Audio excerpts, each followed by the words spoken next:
होस नभइकन निदाएकालाई के गर्नु पर्यो हो त बिउजाउनको लागि कालेन धम्म श्रवणम समय समयमा धर्म सुन्नु समय समयमा धर्म चर्चा गर्नु भनेर भगवानले धर्म श्रवण धर्म चर्चाहरू पनि अति उत्तम मङ्गल हुन् भनेर भगवानले मङ्गल देशनामा भगवानले भन्नुभएको छ मङ्गल धर्ममा।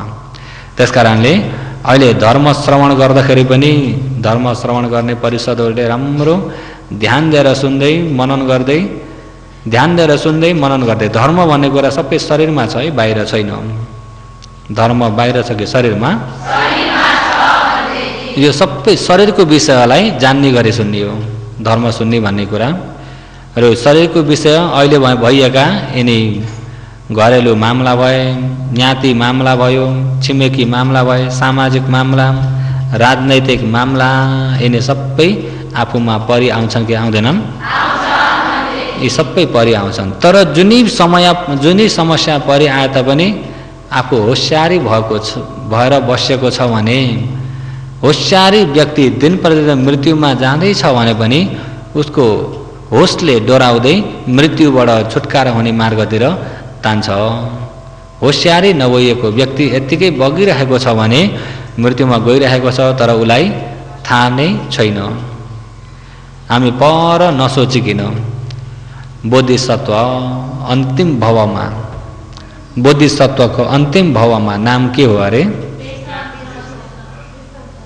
बेसन्तर राजा मरेर फेरि जन्मिन परेको परेन मैले भनेको कुन भव अरे अन्तिम भवमा को हो सिद्धार्थ कुमार। मैले अन्तिम पारमी भनेर सोधेको छैन।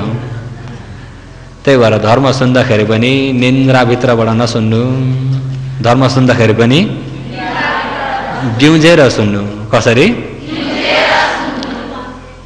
बोधिसत्वको अन्तिम भवमा को हुनुहुन्थ्यो अरे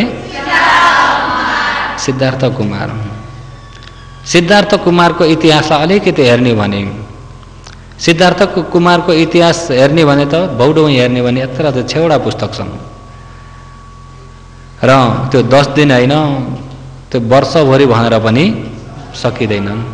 तापनि त्यसको अलिकति कुरालाई अलिकति हामीले हेरिहेरौँ निन्द्राबाट बिउजिने विषय हो। जब उहाँ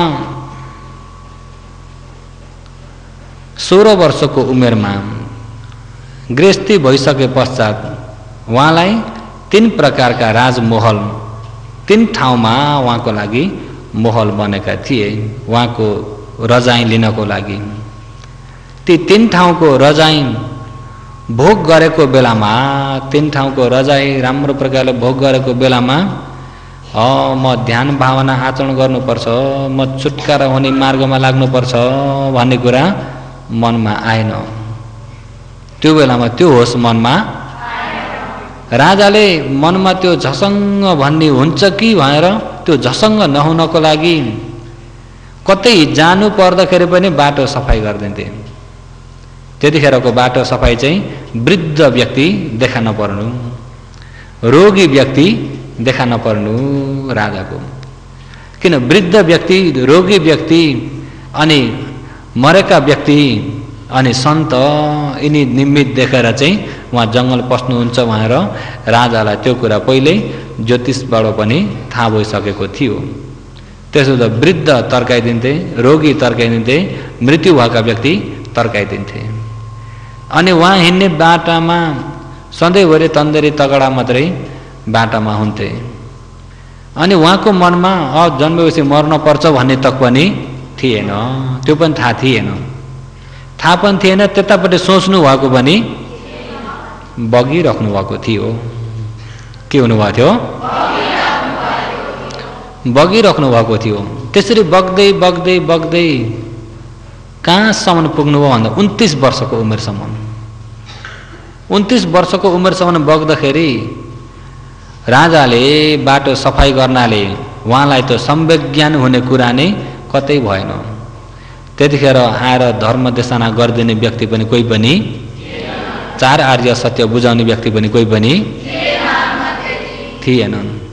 अनि देवताले उहाँलाई अलिकति निमित्त दिनु पर्यो भनेर देवताले छल गरेर राजाले बाटो त सफाई गरे, वृद्ध व्यक्ति देखा नपर्नु, रोगी व्यक्ति देखा नपर्नु, अनि मरेका व्यक्ति देखा नपर्नु राजाले। तर सिद्धार्थ कुमार जाने बाटोमा देवताले नै वृद्धको रूप धारणा गरेर देखा पर्दिन थाले। कसले हो? त्यतिखेर वृद्ध देख्दाखेरि उहाँले त्यो 29 वर्षको उमेरमा बल्ल वृद्ध व्यक्ति देख्नुभयो। यिनी के हुन्? कुपुरा परेर हिँडेका जस्तो देखे। यिनी को हुन्? यी वृद्ध व्यक्ति हुन्। अनि के भएका त? यिनी वृद्ध भएर यस्तो हुन गए। अनि वृद्ध किन भएका सिद्धार्थ कुमारलाई त्यो पनि थाहा थिएन। 29 वर्षको उमेरसम्म वृद्ध किन भएका भन्ने पनि थाहा थिएन। रजाइमा बग्नु भएको थियो, निन्द्रामै हुनुहुन्थ्यो। वृद्ध किन भएका भन्दा होइन, जन्मेपछि त सबै नै वृद्ध हुनुपर्छ, बुढो हुनुपर्छ। त्यसो भए म पनि बुढो हुनुपर्छ, तपाईँ पनि बुढो हुनुपर्छ, म पनि बुढो हुनुपर्छ। छेउबाट भनिदिने को अरे? छन्द। कसले हो? छन्द, उहाँका सारथी। तपाईँ पनि बुढो हुनुपर्छ, म पनि बुढो हुनुपर्छ, सबै नै बुढो हुनुपर्छ। यी जन्मेपछि बुढो हुनुपर्ने रहेछ उहाँलाई। ओहो, म पनि एक दिन त्यस्तो हुन्छु भनेदेखि अहिले यो तगडा छँदाखेरिको मलाई रजाएँ यो स्वाद त सपनासम्मको त रहेछ, सपना जस्तो पो रहेछ। भोलि बुढो हुँदाखेरि मलाई यो रजाइ पनि छैन, यो स्वाद पनि छैन, म पनि त्यस्तो कुप्रो भएर जानुपर्ने रहेछ। झसङ्ग हुनुभयो, निन्द्राबाट बिउजाइदे जस्तो। त्यो बेलामा सिद्धार्थ कुमार झस्किनु भयो। ओहो, बुढो हुने भएपछि बुढो नहुने मार्ग मैले खोज्नुपर्छ, बुढो नहुने मार्ग खोज्नुपर्छ मनमा चाहिँ आयो। अनि त्यहाँबाट राजदरबार फर्केर आउनुभयो। त्यो दृश्य देख्नुभयो भन्दा राजाले फेरि उहाँको चित्तलाई शान्ति हुनको लागि अनेक प्रकार सजाइदिएर अनेक प्रकारका अति राम्रा रूपवतीहरू पनि उहाँको सेवामा राखिदिएर उहाँको मन भुलाइदिनलाई। अनि अलि दिन मन भुले जस्तो त भयो। अनि फेरि भ्रमणमा हिँड्दाखेरि देवताले रोगी व्यक्तिको रूप लिएर बस्दै, रोगी व्यक्ति दबेको भरमा खाङ खाङ खोकिरहेका छन्, सास फेर्दा पनि दम बढेको छ, पुरा लडिरहेका छन्, विरूपका छन्। ए छन्द, यो के हो? यो यस्तो के हो? यहाँ रोगी व्यक्ति। त्यो रोगी कसरी भए? शरीर भएपछि त रोग हुन्छ नि राजकुमार। अनि हामी पनि त्यस्ता रोगी हुनुपर्छ, हामी पनि रोगी हुनुपर्छ एक दिन। ओहो, खोइ त मनुष्य लोकमा आनन्द, खोइ त मनुष्य लोकमा सुख। बुढो पनि हुनुपर्ने रहेछ, रोगी पनि हुनुपर्ने रहेछ। अहिले क्षणिक आनन्द जस्तो जस्तो, सुख जस्तो जस्तो त सबै यो सपना सरी मात्रै रहेछ सिद्धार्थ कुमारको मनमा। साँच्चै हामीले पनि विचार गरौँ त, मनुष्य लोकमा साँच्चै आनन्द के छ? आनन्द भन्ने छ? मनुष्य लोक त पुण्यले पाइएको, पुण्यले पाएको मनुष्य जन्ममा त आनन्द छैन भने पापले मिल्ने जन्म कस्तो होला? विचार गर्नुहोस् है। पुण्यले मिलेको जन्ममा त साँच्चै सुख आनन्द भन्ने छैन भनेदेखि पापले मिल्ने जन्ममा सुख होला? अनि झसङ्ग हुनुभयो। म पनि त्यस्तो रोगीको हालतमा पुग्ने रहेछु। भयो भयो भयो, रोगी नहुने बाटो मैले खोज्नुपर्छ, रोगी नहुने बाटो खोज्नुपर्छ, सधैँभरि अटल हुने बाटो मैले खोज्नुपर्छ उहाँको मनमा। अनि त्यसै गरी राजदरबार फर्किनु भयो। उहाँको मलिनो मुख देख्दाखेरि राजाले के भयो छन्दलाई सोद्धा यस्तो यस्तो दृश्य देख्नुभयो। ला, कहाँबाट त्यो रोगी देखा पर्न पुगे? अनि फेरि सिद्धार्थ कुमारको मनमा उज्यालो प्रकाश ल्याउनको लागि के रुचि मान्छन्, कस्तो रुचाउँछन्, त्यो केही कमी नहुने गरी राजाले परिपूर्ण बनाएर चाहिँ फेरि मन भुलाइदिन्छन्। अहिले भुलाइदिन आउने चाहिँ को हुन्? राजा। राजालाई त्यागी भएको मन परेको छैन। राजालाई चक्रवर्ती राजा हुनुपर्छ मेरा छोरा। राजा शुद्धोधनको दृष्टि कामगुणको दृष्टि छ, तर सिद्धार्थ कुमारको दृष्टि कामगुणबाट अलग भएको नित्य सुखको खोजी छ। राजा शुद्धोधनको चाहिँ कामगुण दृष्टिले गर्दा छोरा चक्रवर्ती राजा भए हुन्थ्यो भन्ने छ। अनि त्यसै गरी तेस्रो चोटिको भ्रमणमा मृत्यु व्यक्ति देख्नुहुन्छ। अनि मृत्यु व्यक्ति मरेर लास राखेका जस्तो देवताहरूले बताएका हुन्थ्यो पनि। ए छन्द यो के हो? यहाँ मान्छे मरेछन्, मरेको भने के हो बिचरालाई थाहा नै छैन। मरेको भने भ्याइयो, अब लगेर यिनलाई जलाउँछन्, गाड्छन्। ए सक्यो, केही चल्न सक्दैन, सक्दैन। किन मरेका? मरेको भने किन यसरी मर्न परेको? जन्मेपछि त सबै मर्नै पर्छ नि, म पनि मर्न पर्छ। उहाँको मन मर्न पर्छ नि, कोही अझ मरि छैनन्। त्यहाँबाट त उहाँलाई त पुरा सातो गए जस्तो भएर मनमा ढुक ढुक, ओहो मर्न पर्ने रहेछ। अहिले अब एक दिन म मर्न पर्छ भने अहिले क्षणिक बाँचेको समयमा म स्वार्थमा भुल्न त बहुत ठुलो मूर्खता हो। कसको मनमा? सिद्धार्थ कुमारको मनमा। त्यस्ता व्यक्ति पनि, तिनी निमित्त देख्दा त्यो मन पलाएर आउने व्यक्ति पनि धेरै पारमी छिप्पिएका व्यक्तिको मात्रै आउँछ, बोधिसत्वहरूको। र बोधिसत्वहरूको कोही कोही बेलामा प्रत्येक बुद्ध हुनेवालाहरूको पनि तिनी खोजी आउँछ। अनि भगवानका अग्र श्रावक सारीपुत्र पनि मेलाको रमिता देख्दा देख्दै खोजी भएको थियो। पुण्य पारमी तेज भएर आएका व्यक्ति अलिकति देख्दैमा नै सम्वेज्ञान धेरै लिएर निर्वाणको मार्गमा टेक्ने हुन्छन्। पुण्य पारमी कमजोर भएका व्यक्ति हो भने आफै मर्ने हालतमा पुगुन्जेलसम्म पनि निदाइरहेका हुन्छन्। के भएका हुन्छन्? ए म छुटकारा हुने मार्ग खोज्न छ भन्ने तक पनि होस् आउँदैन। आउँछ त? आउँदैन। र जब त्यो मृत्यु शरीर देखिसके पश्चात आउँदा फेरि सन्त देख्नु हो। ए यिनी के हुन्छन् त? यी सन्त हुन्।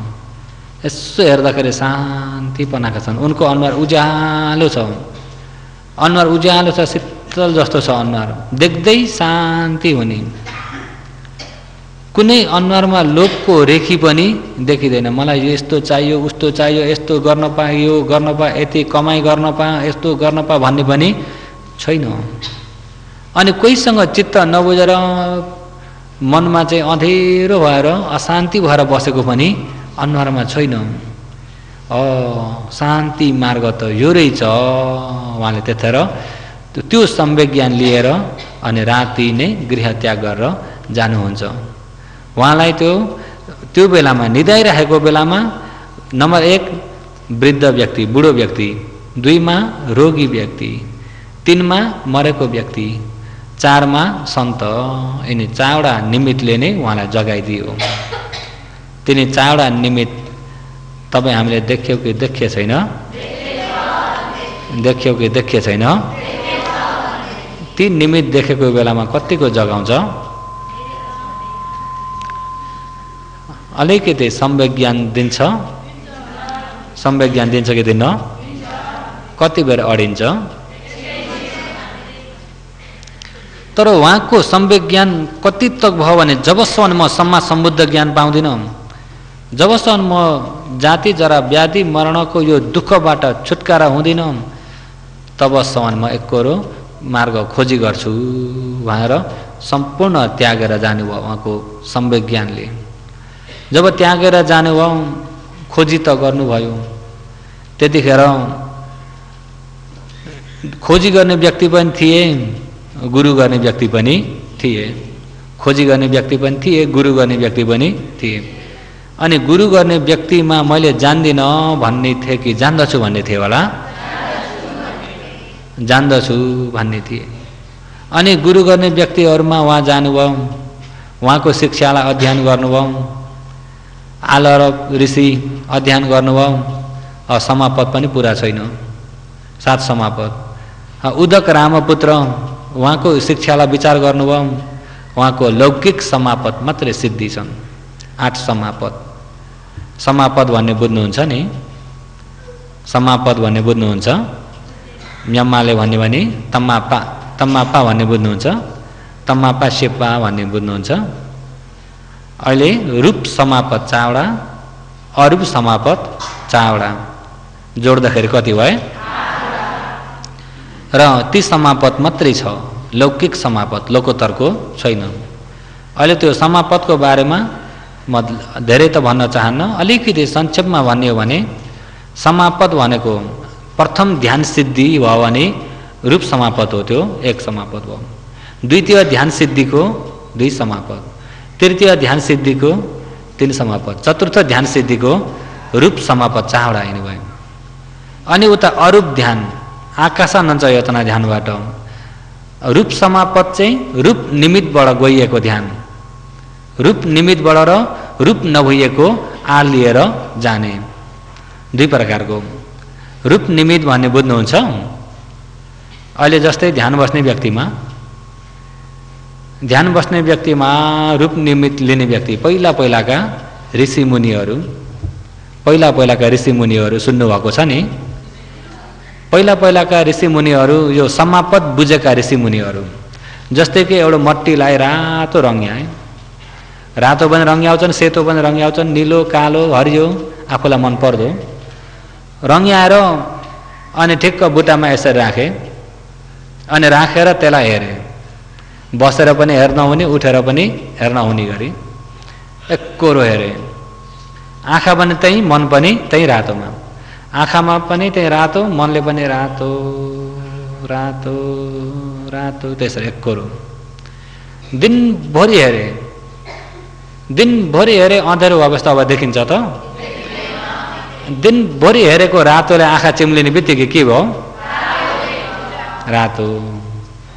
जब त्यो आँखाले सामुमा रातो छर्लङ्गै भयो भने हो त्यो निमित्तबाट गयो, त्यसलाई रूप निमित्त भन्छ। त्यसैबाट गयो हेर्दै हेर्दै हेर्दै त्यही रातो रातो रातो रातो, आँखाले आँखा चिम्म गर्दा पनि रातो रातो रातो रातो रातो, अनि झल्किने, अनि वरिपरि जताततै ज्योति निस्के जस्तो, फेरि जम्मा जस्तो, फिन्चे जस्तो, के जस्तो हो त्यो निमित्त। अनि त्यसैमा चढाइदिइराखेको मन वितर्क भन्छ। वितर्क विचार प्रीति सुख एकाग्रता, यिनी 5वटा अङ्ग प्रथम समापद हो। वितर्क विचार प्रीति सुख एकाग्रता, पालीमा वितर्क विचार प्रीति सुख एकाग्रता भनिन्छ। वितर्क भनेको चढाइदिइराखेको मन, त्यहाँदेखि मन अन्त कतै नजानको लागि त्यही रातो त्यही निमित्तमा चढाइदिइरहेको छ एककोरो। त्यतिखेर श्वास प्रश्वासहरू छैन, गर्दैन यतापट्टि, मन छैन, त्यही रातोमा चढाइदिइरहेको, त्यही रातोमा जो झलक देखाइरहेको छ, जस्तै यस्तै ज्योति निस्के जस्तो, फेरि जम्मा भए जस्तो, घरि तारा मण्डल जस्तो हो, त्यसलाई विचार गरिरहेको छ। त्यो बेला मन कतै गएको छ त? विचार।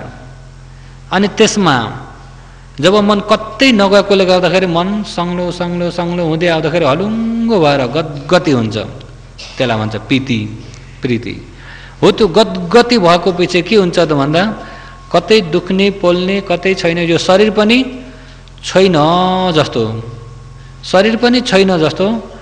त्यतिखेर शरीर पनि छैन, कतै मनको केही बाहिर सोचाइ पनि छैन, त्यसैमा सुख भइरहेको सुख, त्यो सुखमा गएर एकाग्रता भएर बस्थ्यो भने प्रथम समापद हो। त्यस्तै गरे द्वितीय समापदमा यता वितर्कलाई हटाउँछ, तृतीय समापदले विचारलाई हटाउँछ, चतुर्थ समापदले प्रीतिलाई पनि हटाउँछ। यिनी रूप समापद चावडा, अरूप समापद चाहिँ आकाशानञ्च यतना ध्यान भनेको आकाश भन्ने कस्तो हुन्छ? अहिले आकाशको निमित्त लिनुहोस् त, कसरी लिने? खाली मात्रै छ हो, त्यो खाली आकाश त्यति खाली बनाएर एकाग्रता बनाएर लाने, त्यो चाहिँ अब यताको छिप्पेपछि बल्ल, अनि त्यो खालीबाट अनि विज्ञातनञ्च अलिकति यो जान्ने स्वभावलाई मात्रै मनन गरेर एकाग्रता बनाउने।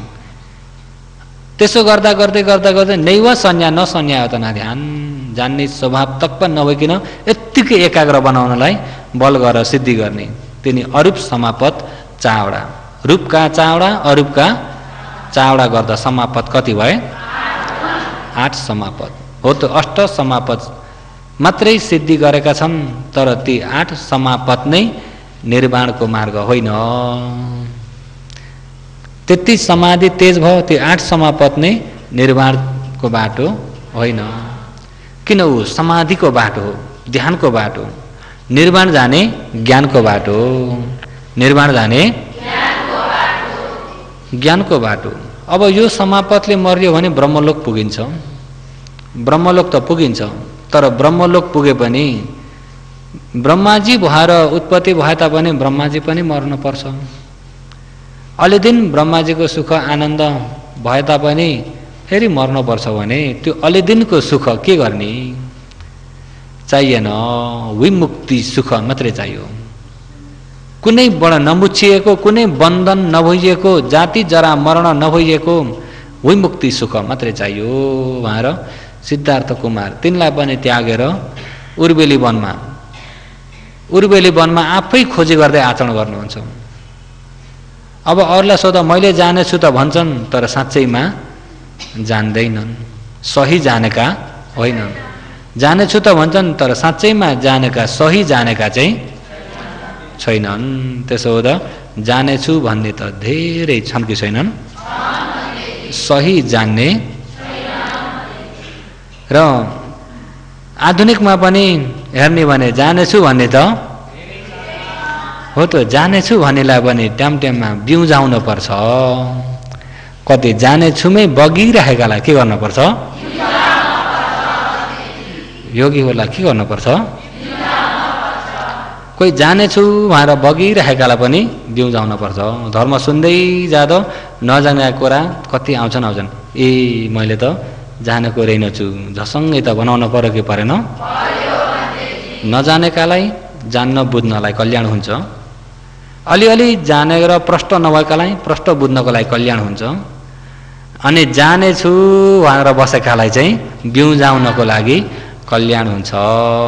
कालेन धम्म सवनम कालेन धम्म साकच्छा एतम मङ्गलमुत्तमम भने चाहिँ तपाईँ हामीले समय समयमा धर्म श्रवण धर्म मनन गर्दै गयो भने, यसरी समय समयमा धर्म श्रवण मनन गरेकाले अलिकति आफूलाई बिउजाउँछ, झसङ्गे बनाउँछ। कसरी झसङ्गे बनाउँछ भन्दा अहिले अब 1 घन्टा यहाँ धर्म सुन्नुभयो, अहिले 1 घन्टा पुरा भइसक्यो। अहिले 1 घन्टा धर्म सुन्दाखेरि धर्म सुन्दै गरेको बेलामा यताउता मन कुदाउनु भएछ कि धर्मलाई मात्रै ध्यान दिएर सुन्नुभएछ? अच्छा, धर्ममा ध्यान दिएर सुनेको, धर्म सुन्नमा एकाग्रता भएर सुनेको चित्तमा लोभ आउँछ, द्वेष आउँछ, मोह आउँछ, अभिमान आउँछ। त्यसो क्लेश नआएको मन कस्तो छ? पवित्र छ। अहिले 1 घन्टा त मन के भयो? अहिले 1 घन्टा भरि मन पवित्र भयो। मनमा यतिखेर धर्म सुन्दै गरेकोले धर्म मनन गरिरहेको मन पुण्यले परिपूर्ण भएको मन 1 घन्टा भरि हुन पायो। र 1 घन्टा भरि मन पवित्र भएको बेलामा धर्म श्रवण गर्ने व्यक्तिहरूको पवित्र मनले निर्णय गर्दाखेरि राम्रैतिर निर्णय गर्छ। यत्तिकै निदाएर त हुन्न, म पनि एक दिन त्यो मृत्यु भन्ने ठाउँमा पुग्नुपर्छ। एक दिन व्याधिले पनि ढलाउँछ, जरामा त अहिले पुगिसक्यो, अब व्याधि र मरण बाँकी रहेको छ। अब व्याधिले लडाउने र अनि मृत्युमा पुग्ने, मृत्युबाट उताको मार्ग कहाँ हो, कहाँ टुङ्गो भएको छैन भने यत्तिकै हल्का बसेर त हुन्न, कोसिस गर्छु भन्ने मन पनि धर्म राम्रो श्रवण गरेर मनन गरेको बेलामा हुन्छ कि हुन्न? हुन्छ। त्यसरी मनलाई पवित्र राखेर अझै 10 दिनसम्म यहाँ धर्मदेशना हुन्छ। 10 दिनसम्म नै बारम्बार आएर श्रवण गरी अनि धर्म सुन्दै मनन गर्दै आफ्नो घरमा पनि आफूलाई मिलेको समय अनुसारले ध्यान भावना आचरण गर्दै मनलाई पवित्र राखेर अहिले दुर्लभ भइएको मनुष्य जन्ममा, दुर्लभ भइएको भगवानको शासनमा, दुर्लभ भइएको शासनको रत्नलाई आफ्नो सती वीर्य समाधि प्रज्ञाको आधारले शासनको रत्न टिप्न सकेर विमुक्ति सुखसम्म प्राप्त गर्न सक्ने सबैमा शुभ अवकाश प्राप्त होस् भन्दै आजको देशनालाई यही नै समाप्त गर्दछु।